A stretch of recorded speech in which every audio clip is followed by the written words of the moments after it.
เจ้าหน้าที่สืบสวนพิเศษจากสำนักงานตรวจคนเข้าเมืองและศุลกากรสหรัฐอเมริกา U.S. Immigration and Customs Enforcement หรือ ICE และสำนักงานสืบสวนเพื่อความมั่นคงแห่งมาตุภูมิ Homeland Security Investigations ดำเนินการหมายค้นทางอาญา 19 มิถุนายน 2018 ช่วงสายของวันอังคารณที่ตั้งบริษัท Freshmark ในเมืองเซเลมทางตอนเหนือของรัฐโอไฮโอในระหว่างการดำเนินการหมายค้นเจ้าหน้าที่ระบุพนักงานของ Freshmark มากกว่า 100 คน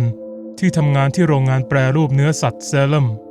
ซึ่งถูกจับกุมในข้อหาละเมิดกฎการเข้าเมือง ICE จับกุมคนงานมากกว่า 100 คน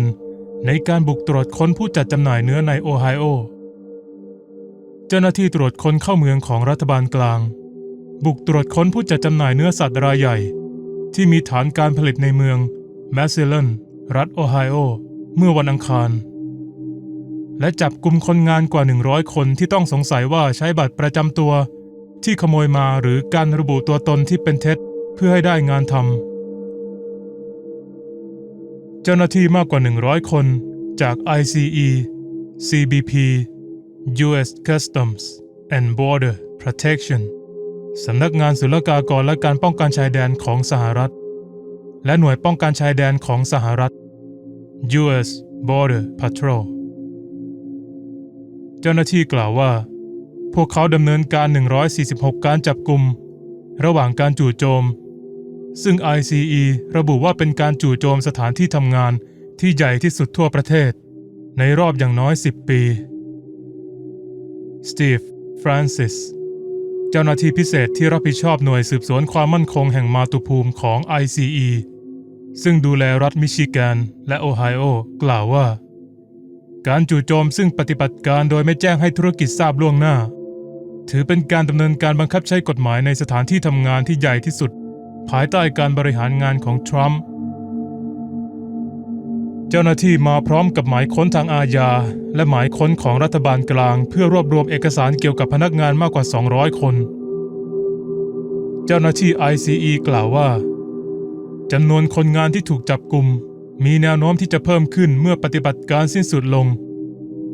เจ้าหน้าที่กล่าวว่าคนงานที่ถูกจับกุมบางคนอาจถูกตั้งข้อหาของรัฐบาลกลางในข้อหาขโมยข้อมูลบุคคลประจำตัวหรือกลับเข้าเมืองหลังจากถูกเนรเทศฟรานซิสกล่าวว่าคนงานทั้งหมดที่ถูกจับกุมระหว่างการจู่โจมเมื่อวันอังคารทำงานในโรงงานแปรรูปเนื้อสัตว์เซเลมของบริษัทเขากล่าวว่าคนงานส่วนใหญ่ที่เกี่ยวข้องมาจากกัวเตมาลาเว็บไซต์ของบริษัทแสดงข้อมูลที่ระบุว่ามีพนักงานมากกว่า 1,000 คนฟรานซิสกล่าวว่าการจู่โจมเป็นผลมาจากการสืบสวน Freshmark และพนักงานของบริษัทเป็นเวลานานกว่า 1 ปี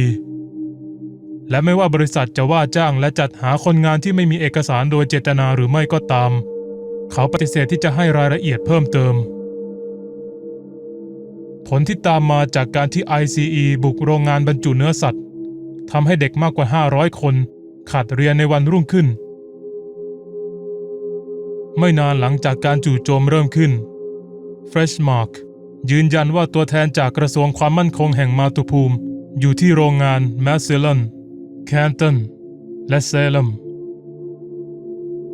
บริษัทกล่าวว่าได้เข้าร่วมในโครงการของรัฐบาลกลางเพื่อให้แน่ใจว่าพนักงานมีเอกสารที่ถูกต้องในฐานะส่วนหนึ่งของโปรแกรมนี้บริษัทกล่าวว่าได้เข้าร่วมในโปรแกรม E-Verify ของ Department of Homeland Security กระทรวงความมั่นคงแห่งมาตุภูมิและดำเนินการตรวจสอบภายในของแบบฟอร์ม I-9 ในแต่ละปีบริษัทของครอบครัวที่จำหน่ายผลิตภัณฑ์จากเนื้อสัตว์เช่นเบคอน Daily Ham Lunch Meats เนื้อปรุงสุกเนื้อสไลด์เนื้อเย็นเนื้อแซนด์วิชและไส้กรอกภายใต้แบรนด์ Sugardale Field Service และ Superior's Brand Meats ให้กับร้านอาหาร ร้านขายของชำร้านขายอาหารสำเร็จรูปเดลี่และสนามกีฬาทั่วประเทศฟรานซิสกล่าวว่าคนงานบางส่วนที่ถูกจับกุมจะถูกนำตัวไปที่ศูนย์กักกันในมิชิแกนและโอไฮโอในขณะที่คนอื่นๆจะถูกส่งตัวกลับทันที ICE กล่าวว่าผู้ที่ถูกควบคุมตัวจะรอการดำเนินการส่งกลับและคนงานอื่นๆอาจได้รับการปล่อยตัวด้วยเหตุผลด้านมนุษยธรรมเช่นหากพวกเขาเป็นพ่อแม่ของเด็กเล็กที่ไม่มีการดูแลสำรองทันทีฟรานซิสกล่าวในกรณีดังกล่าวพวกเขาจะได้รับหนังสือแจ้งให้ไปปรากฏตัวที่ศาลตรวจคนเข้าเมืองการบุกค้นสถานที่ทำงานเพิ่มขึ้นอย่างมากภายใต้การบริหารงานของทรัมป์ในเดือนตุลาคม 2017 ทอม โฮแมนรักษาการผู้อำนวยการของ ICE กล่าวว่าเขาได้สั่งให้หน่วยสืบสวนของหน่วยงานเพิ่มการดำเนินการบังคับใช้กฎหมายในธุรกิจต่างๆมากถึง5 เท่าเราไม่ได้แค่พูดถึงการจับกุมคนต่างด้าวณสถานที่ทำงานเหล่านั้นเรายังพูดถึงนายจ้างที่ไม่รู้เท่าทันจ้างคนที่ไม่ได้รับอนุญาตให้ทำงานโฮแมนกล่าวในการแถลงข่าวที่กรุงวอชิงตันดีซีในเดือนธันวาคมจนถึงปี 2018 ICE ได้จับกุมคนงานมากกว่า600 คนโดยข้อกล่าวหาว่าทำงานโดยไม่ได้รับอนุญาตอย่างถูกต้องตัวเลขดังกล่าวเกินกว่าการจับกุม172 ครั้งในปี 2017 ตามข้อมูลของ ICE ดำเนินการตรวจสอบ I-9 เป็นประจำเพื่อตรวจสอบว่าพนักงานได้แสดงหลักฐานยืนยันตัวตนที่เหมาะสมหรือไม่เช่นใบขับขี่หรือบัตรประกันสังคมเมื่อจ้างงานนายจ้างต้องเก็บแบบฟอร์ม I-9 เหล่านี้ไว้หลังจากที่จ้างงานและหลังจากที่พนักงานออกจากบริษัทไปแล้วเป็นระยะเวลาหนึ่ง I-9 คือเอกสารยืนยันอัตลักษณ์และการอนุญาตให้ทำงานในสหรัฐของแรงงานตั้งแต่เดือนตุลาคม 2017 ถึงพฤษภาคม 2018 หน่วยงานได้ดำเนินการตรวจสอบ 2,282 ครั้งเกือบ2 เท่าของการตรวจสอบ 1,360 ครั้งที่ดำเนินการในปีที่แล้วผลจากการตรวจสอบเหล่านี้และการสืบสวนอื่นๆกระทรวงความมั่นคงแห่งมาตุภูมิได้ดำเนินการตรวจสอบทางธุรกิจเพิ่มขึ้นกว่า2 เท่าในปี 2018 สิ่งสำคัญคือบริษัทต่างๆจะต้องรู้ว่าจะไม่เข้าร่วมในการจ้างงานคนต่างด้าวผิดกฎหมายอย่างเต็มใจฟรานซิสกล่าวบทลงโทษทางแพ่งสำหรับธุรกิจที่จ้างผู้อพยพที่ไม่มีเอกสารโดยรู้เท่าทันอาจอยู่ในช่วงตั้งแต่$548ถึง$21,916ต่อการละเมิด1 ครั้งผู้กระทำผิดซ้ำและบริษัทที่ว่าจ้างพนักงานที่ไม่ได้รับอนุญาตจำนวนมากขึ้น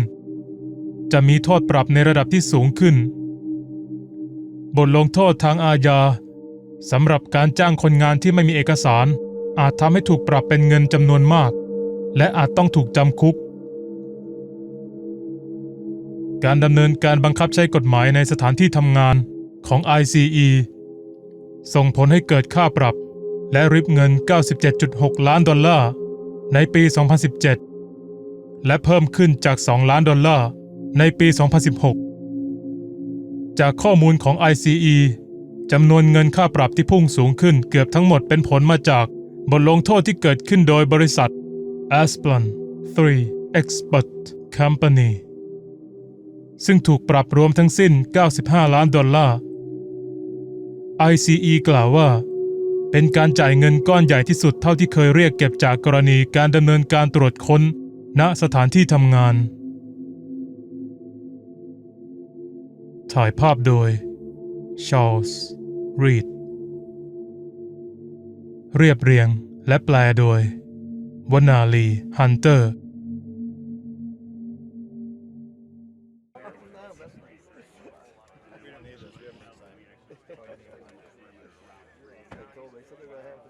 So I'm in a silver Taurus. Near my... Daniel Bernthal or Dominic Other than that, do what you guys got to do. Do what you need to do to make everything safe, and then we'll get them out, and we'll go on to phase 2. I'll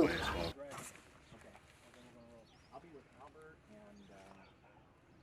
we'll just jump in behind you.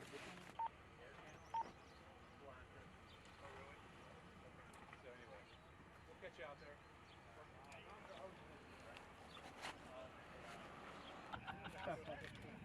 He always goes shirt. Wherever you are, just big class.